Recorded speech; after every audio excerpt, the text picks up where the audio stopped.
Welcome back to Let's Talk About EX, the podcast where we cut through the fluff and get real about employee experience, culture and leadership. Today's guest is Melitta McDonald, Chief People Officer at Country Chef Bakery Co. When Melitta walked into the business, turnover was sitting at a staggering 56%. In less than 18 months, she and her team flipped it on its head, down to single digits with a stronger culture, more engagement and serious cost savings. We dig into how she made that happen, from rebuilding culture after a major merger, to getting leadership buy-in with hard numbers, to creating an EVP that actually works in the real world. Now this one's packed with insights for anyone tackling turnover or trying to make culture stick. Okay, let's get into it. Melitta, thanks for joining us. How are you? I'm great, thanks Ryan. Thank you so much for having me. No, absolute pleasure. I've been really excited about this conversation since we spoke a couple of weeks ago. You went through a wonderful story reflecting in your time at Country Bakery Chef, and a pleasure having you on here. Thank you. I wanted to ask, maybe first, could you tell us a little bit about Country Bakery Chef and your role there and what you do? Yeah, so Country Chef Bakery Co. is a Sunshine Coast based fast-moving consumable goods company. So we make predominantly banana breads and pavlovas and meringues and supply nationwide. Sunny Coast has been our base for 70 odd years. So whilst you may not have heard of Country Chef Bakery Co., it's no doubt you've eaten our products at some stage if you've ever bought a pav or a piece of banana bread from Coles, Woolies, IGA, 7-Eleven, just to name a few. Amazing. My role, I'm the Chief People Officer here at Country Chef. I started here in January last year. And I head up, obviously, the people and culture, or HR if you kick it old school, learning and development, and WHS. So I have a team of 5. Yeah. Fantastic. And what's the best parts of your job? Where's your happy place, would you say? Funnily enough, I love that you don't know what you come into. I do like structure, so I can be a bit of a perfectionist, but I also just love that no 2 days are the same. Dealing with people, you just can never predict how your day will end up, and getting thrown those curveballs. And I've always been great at problem solving, so just using your brain and putting your heads together and coming up with a strategy, I guess has been a strength of mine.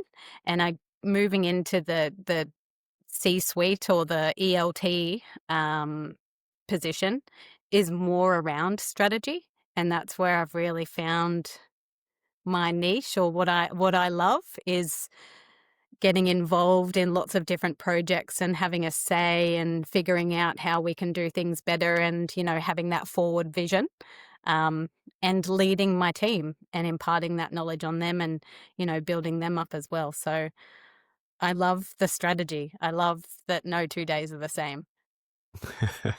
Excellent. I realised after asking that question, it sounded like a job interview question, in which case you nailed the answer. You've got the job. Yeah. Did I get the job? Awesome. Oh, totally. Yeah, for sure. I don't know what the job is, mind you, but you got it. So when we were at a breakfast a while ago, I heard you, as mentioned at the start there, you're reflecting on your time in the role at Country Chef Bakery Co. I'm going to say it correctly because I think I said it incorrectly in the intro. But yeah, you were sharing this story of kind of maybe what you arrived into and also where things are at now, and it was an awesome story because I had kind of everything in it. I don't want to give too much away, but I was hoping maybe you can share a little bit about it now. Probably the challenge that you arrived into, and then your approach to fixing it or tackling that challenge. Yeah, sure. So when I arrived in January last year, we were just on the tail end, I guess, of merging 4 factories into one. So we had 3 here in Queensland and 1 in New South Wales. And that change is a lot, right? You're picking up a whole crew and a whole production line and moving it and bringing everything together, which is awesome for having all the brains trust under one roof.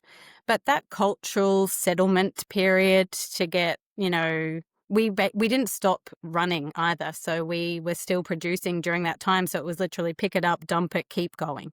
That settlement period and getting people into a new routine and a new environment takes time. And I think it also possibly fatigued some people who had been through the process. And if you've ever, I guess, been through a merger or that whole relocation change, people do get change fatigue. So I'd kind of arrived at the end of that, like I said, and some people, I guess, were at the end of their journey with Country Chef. There'd been quite a turnover for numerous reasons. I think I mentioned at the breakfast we were at, it was 56% last year, which is, no, that's not an error. It was quite the turnover. And that's for our FTE. We have quite a seasonal workforce because of what we do, particularly with our meringue and pavlova. So that was just our FTE environment, very large, more than 50%. So when I came, it was about rebuilding that culture, getting people to become a team again, adopting the best practices that were at each facility. People are kind of finding their place again in the hierarchy of things, getting people to work as a team. Or we used to do it that way, but here we're going to do it this way, kind of thing. Resetting. It was a reset. And that's actually what the ELT called last year, was a reset year. Let's, get everybody bonded, get everybody settled, make sure we've got the right org structure, make sure we've got, people reporting into the right lanes, break down those silos, rebond, move on for success, right? So it was a lot. This year is more around, we've gone through that. Still going through it, obviously. It takes time, and it always takes time. And, you think you know what you want the end to look like, but you've got to bring people on that journey with you. We're sitting at 7.5% turnover from 56. So Whoa. we're doing something right. Yeah. The trend is your friend. Yes, you would Yeah, the trend say is with my that one. friend. Yeah. Wow. Okay. So 52% to less than 10 Yeah. in a year. That's huge. It's huge. What Yeah. what was the first thing that you focused on? It was about making sure that we had those structures right. I think when you merge those factories together, there's an invisible or visible pecking order, if you will, and some people aren't accustomed to that, or they've always done it a certain way and they're not wanting to go through that change. Other people were just desperate for that change and just wanting clarity, and we had reached capacity at our factories. So moving here, there's a lot of opportunity, and it's about bringing people on that journey that, we moved here for a reason. This is the why. This is why we all need to move back together. It was identifying that we possibly had the wrong structure. So, we went through a bit of a minor restructure, changed up some reporting lines, really concentrated on those one-on-ones and really having those stay questions with people. Why do you love Country Chef? Why have you been here for so long? What do you want to achieve? Where do you want to go? How can we do that together? And yeah, the people who wanted to stay on that journey obviously stayed, and the people who were kind of fatigued or this wasn't for them anymore moved on. That brings challenge in itself, obviously, with a large turnover is, you're dealing with a bit of a green team, but sometimes you need to go through that to re-inject that life back into the team as well. And the people that we have on board now really are on the journey, right? We're all on the same boat, steering in the same direction now, which is really exciting for Country Chef as a brand and as, I guess, as a consumer brand, but also as an employer brand. It's really in the engagement you can feel it. You don't just see it in the stats, you can feel it, that, there's that happiness coming to work now, which is really rewarding, I think. Yeah, that's amazing. I see it even from the outside. I think if you said to me a few years ago, I wouldn't have known who Country Chef Bakery was, and Yeah. Yeah. I'm on the coast. I should know. I think Yeah. that coincides maybe with your time there, because I know you've been on social media, you've been on LinkedIn, very active and sharing kind of the brand and the people, and I think yeah, it's made a big difference. So yeah, Yeah. I've seen it from the outside as well. Oh, Um, good. so you talked a bit about doing the research there, having that, that data point, that 52%, it's hard to hide from the data when it looks like that. And you had that Yeah. kind of pivotal moment and the going on for the business to maybe motivate some changes, done some deep dive, some exploration, and then solutions to match the problem. How did you know early days that it was working or moving in the right direction? Because I assume it didn't go from 52 to 10% overnight. It's been a bit of a work in progress. But how Yeah. did you know it was working? Well, we really needed to, like you said, deep dive into our attraction and retention strategy, or what we Hmm. were doing, and how to shake that up. We had used a lot of labour hire previously, Hmm. and don't get me wrong, labour hire has enormous benefits, and we still use labour hire as well. But that engagement that you get from labour hire, they're here for a purpose, usually for a term. That Mm. buy-in, that feeling of being part of the team is often hard to reciprocate into the labour hire people, I guess. Hmm.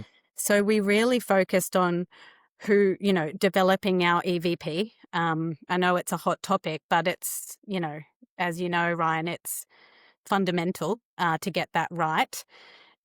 We really had to focus on who we are, who we appeal to, Mm. who do we attract, um, who do we get through the door, and they're going to tell their friends and family, right? That it's Hmm. an excellent place to work, and they also want to work here. Also, like you said, I mean, utilizing those tools like social media to push what we're doing here, rather than just being a secret out in an Mm. industrial estate. Um, what we're doing here, some of the fun we have, who we are. Like, we're quite a decent sized employer for the Sunshine Coast. But as you said, Ryan, I Mm. mean, I grew up on the sunny coast. I admittedly didn't know who we were before I started working here as well. But, we employ up to 400 employees at the moment during our peak. We're Mm. not just, a small shed. So it was really, how do we get those people through the door? Whose doors do we need to knock on? Last year, myself and my team really basically pounded the pavement, Yeah. got involved in everything that we possibly could within the Sunny Coast community. Really went to schools. We went to multicultural expos. We got involved with Chamber of Commerce. We got involved with Sunshine Coast Regional Jobs Committee. We just went everywhere, right? We're just putting our name out there, and we can see that that's been Mm. successful this year. I was literally just talking to my team about our recruitment and how we're going, because Mm. we're entering our peak period at the moment.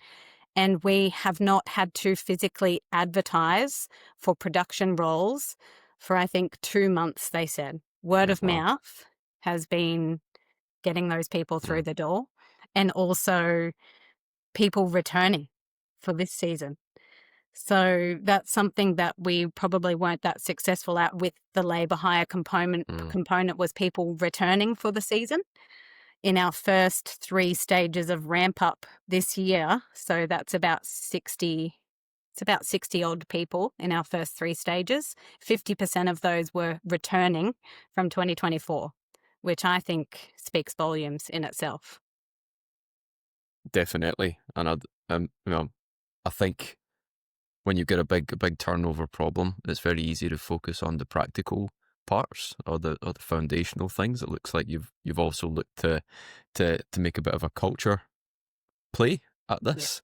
Yeah. And it sounds like you've maybe moved from having somewhat of a transactional or transient culture towards creating an environment that people want to stick around and also come back to, which Yeah. is which is amazing. I was wanted to ask, you obviously had to when you do the kind of culture play and not just focus on the practical things. You obviously have to take your leadership or your team or the owners on that journey. Yeah. How did you get buy-in from them in order to do that? Obviously, the leadership team knew that there was a retention or a turnover issue, if you will, because of the sheer numbers of turnover. And when you calculate the cost of that to the business, now obviously you've got to talk financials when you're at that ELT level for people to listen, which is what I found during my time in HR, and especially now that I'm within the ELT, talk the language, which is how much has that turnover cost us? It in 2024, sorry, and I actually used the tool from your website, the Exona website.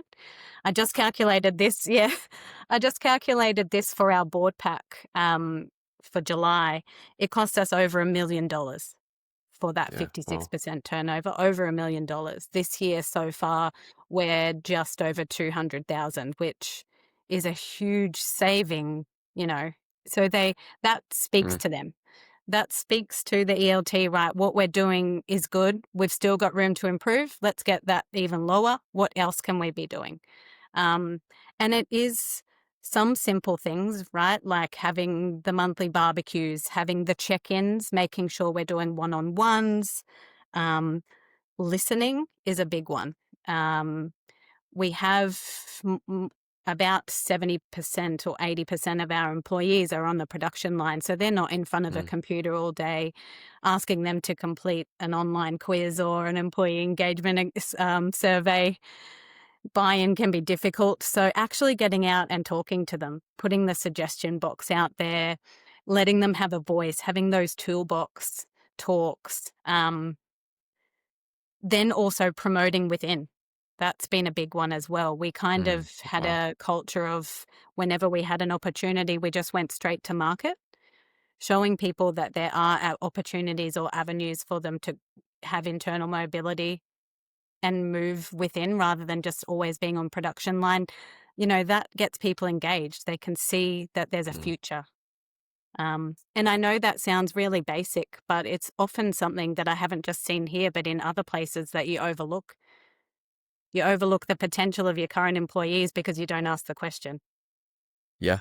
Yeah. And I think, often not engaging with frontline or production level staff is a big hurdle to overcome. And it's sometimes, staring people right in the face is go and speak to them. Yeah. 100%. How would you describe your culture now?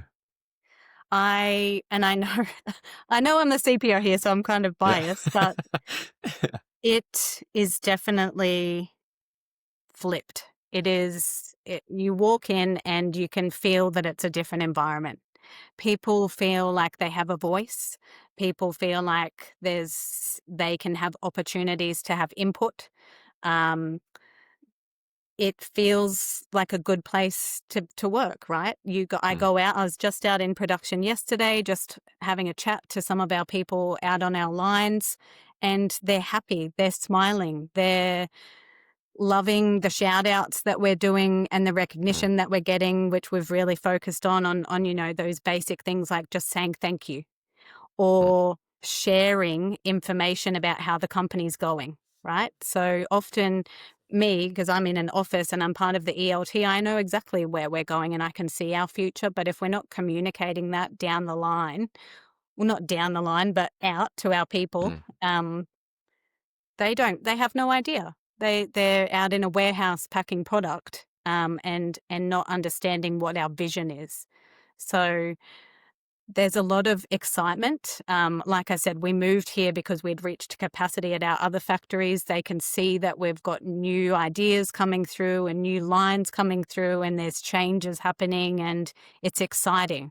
You can feel the excitement, and that was reflected in our recent pulse survey. Our engagement score was. I think we scored 73%. People said that they were very happy or happy to work here, which is huge. A huge turnaround from the previous 12 months for sure. It's amazing. My only critique is is you just make this sound so simple, because Oh, trust me, everything you're Ryan. saying makes perfect sense. I dye my hair because you don't want to see the greys. All right. Um, you said there's a lot of energy and excitement in the business, and I know you've kind of consolidated things and moved into a better location. That usually happens when the business is doing well. How do you balance improving culture while still making sure that you're delivering on business targets? Because sometimes there is some tension on those two things. How have you 100%. yeah how have you managed to do that?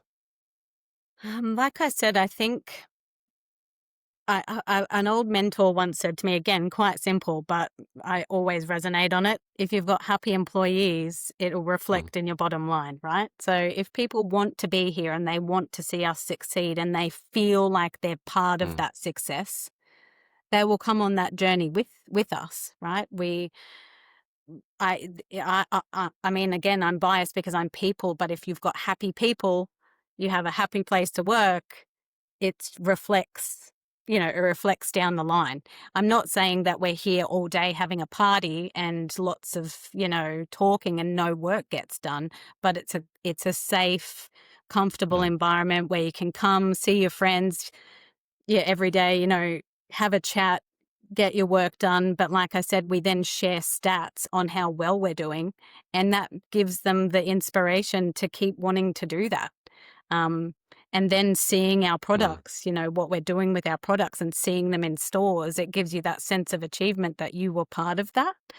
Um, and no matter what role you play, right? It's not just me because I'm sitting in, presenting to a board. It's our supply chain, it's our cleaner, it's our mm, warehouse manager, it's all of those people and how they've all, helped mm, with that success. And communicating that out is the biggest motivator, rather than it just being siloed, or the office against production, which was another thing that I really felt when I first came here as well. It was, once you pass through that wall into the factory, it was another workplace. But we're trying to really get people to bond. Um, Again, simple things. Doing the day in the life of getting people in the office to go and mm. work, a couple of hours on the line and see how it all goes out there, and vice versa. Just that respect for each other's roles. That's amazing. I started taking some notes as you were Did you? speaking there, because my next question, I think you've actually answered it. I was saying, apart from turnover, what other results have Yeah. you seen from these changes? But as you're speaking there, you're saying there's more smiles on faces. Yeah. You've there's been more opportunities for people to kind of grow and develop. Mm. The business is performing well. People are connecting between kind of your both sides of the business. Engagement scores have improved, and you're showing speaking the love language of executives. You've shown that there's an actual cost saving Yeah. in what you've done. So, geez, Um, I what guess what also else? on top of, Yeah. well, I was also going to say, I guess, because workplace health and safety, or health, safety and environment falls under me as well, Mm, we're noticing that even with um, lost time injuries or medical or first aid injuries, mm, we're seeing reporting of hazards rising, which is good, right? Because it means people are mhm, identifying things and caring for each other. So we've seen mhm, those drop because we've got more happy, engaged employees who aren't burnt out, who are being treated well. The turnover has changed in the seasonal portion of our employees too, because we're hiring mm, directly. So they're not, yeah. like I said, labour hire who are just coming and going each week, and therefore we've got constant onboarding of new people. We've got a nice rhythm of experience and inexperience, so we're able to dedicate time to train people. It has such a flow-on effect. I could probably rattle That's off heaps amazing. more stats, but Yeah. Yeah, I you've bet. Yeah, yeah. It sounds like you've made a lot of positive change. It's amazing. Um, There's still I'm work to sure. do. Look, I can't sit here and say that we're Mm, perfect. Um, mm, and I, it would, you can't change that culture completely in an 18-month period. There's still work to do. There's still things that we need to work on with our leadership team. There's things we need to work on, with middle management and even production. I would love to be doing more learning and development opportunities and investing, which we are definitely starting to do, but that's one of my strategic plans, I guess, is to invest more in our people so that we do retain them. There's still a lot to do. I can tell you're very ambitious. Yeah. I'm very passionate about the employee experience for sure. Yeah, sorry, that's a better way to word it. Yeah, that's amazing. I mean, yeah, an incredible bunch of achievements that you've made in such a relatively short space of time. 18 months is absolutely incredible. Yeah. I'm sure people are really listening to this, some of whom might have turnover challenges and might be in kind of high turnover industries. What advice would you give other leaders who want to keep the best people or tackle turnover challenges like you have? I would say, look, admittedly, when I got here in January, I had to hit the ground running. Our season, if you will, commenced in April. And I got here in January, so I had like a 3-month period to understand who we are, what we do, who I need to get, and I just was running. In hindsight, there was a bit of burnout happening from myself and certainly from my team, and I definitely couldn't achieve this without my team. I knew immediately that I had to have a core team myself who had my back, and I have theirs to achieve all of this. So that was fundamental when I first arrived. But in hindsight, I think it would have been good to just kind of slow down and have a bit more focused time on, what we're going to kick off first. We didn't have that because of the seasonal nature, but I would say that you just need to have a strategy. We always talk about those things like the 90-day plan.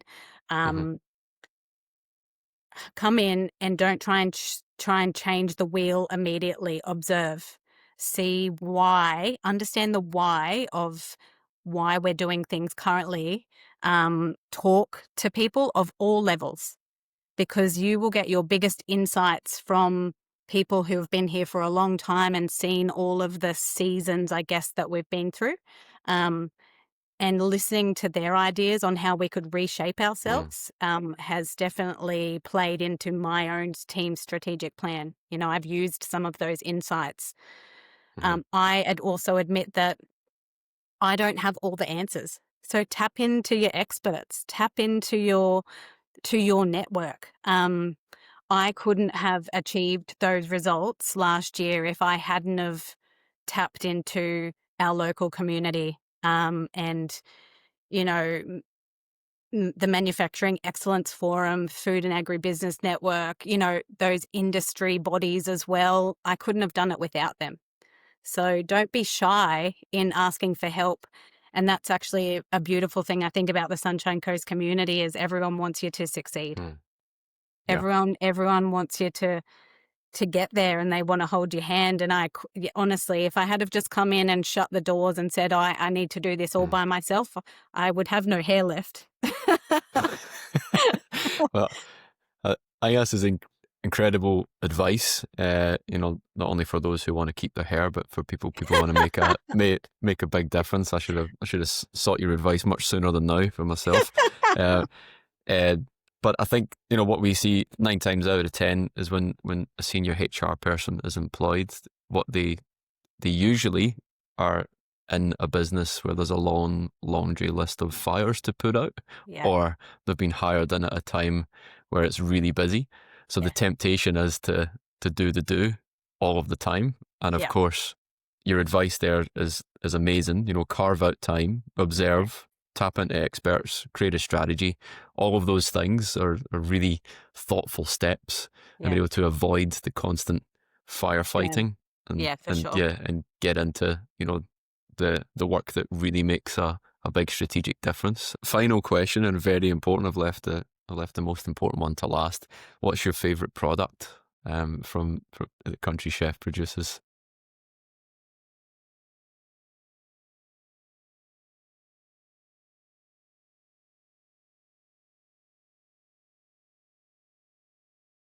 Oh, geez, terrible.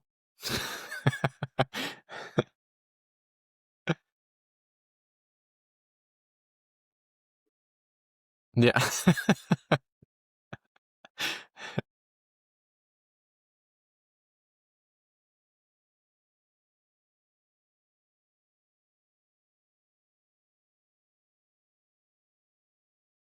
Okay. You got a top three. Okay, cool. All right. That's why it was the toughest question. I left it to last. Yeah. Right. Well, Leader, thanks heaps for Oh, yeah. Yeah. There's something else that's changed since you started working there. Yeah. A long list of great changes. Um, Thanks, Eats, for coming on. Thanks for sharing. Thanks for being so generous with your time and your insights. It's been a pleasure. There's heaps in this, and yeah, congratulations again, and thank you.